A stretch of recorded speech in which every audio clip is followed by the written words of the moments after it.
So let's move on to the Prime Minister saying he's seriously concerned now about the growing row with Spain over the issue of Gibraltar. The British territory's chief minister has accused the Spanish government of acting like North Korea after Madrid threatened to impose a new border crossing fee.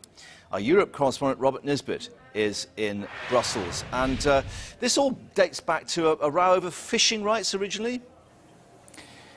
That's right. This has been rumbling on for years, but it took an upswing last month when Gibraltar started dropping in large concrete blocks into the sea at the mouth of the Mediterranean. They said to create an artificial reef. Now, this infuriated the Spanish. They said that it would hamper Spanish fishermen in the disputed waters, and so they took retaliatory measures by increasing checks at the border between Spain and Gibraltar. Now, that led to enormous queues of several hours. And you've got to remember that lots of people use that border to go to and from work. And it escalated because an interview was given by the foreign minister this weekend in which he suggested certain radical measures to up the ante even further. But let's look at the geography of this.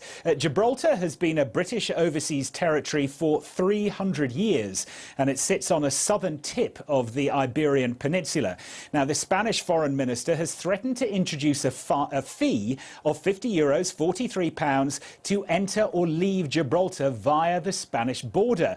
He's also considering closing its airspace to planes heading to the British territory's airport. Now, Spain says it could use the money from this fee to help its fishermen, who they say will suffer as a result of this new artificial reef. Now, the reaction, as you can imagine, from Gibraltar has been one of fury. The MEP specifically suggesting that a frigate should be sent down to the Rock to show Spain that Britain means business. But this is what the Chief Minister of Gibraltar, Fabian Picardo, had to say to Sky News earlier. He called it the politics of madness. I think this is really quite a silly remark for the Spanish Foreign Minister to have made. He's saber-rattling a la North Korea. It almost makes one feel as if you're listening to the politics of Franco in the 1950s and 60s.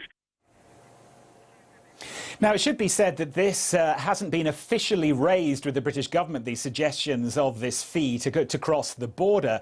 And there are some suggesting that perhaps this is the Spanish government trying to divert attention away from political problems at home, including a corruption scandal engulfing Mariano Rajoy, the Prime Minister of Spain, and also the parlous economic state there. Robert, thanks very much indeed.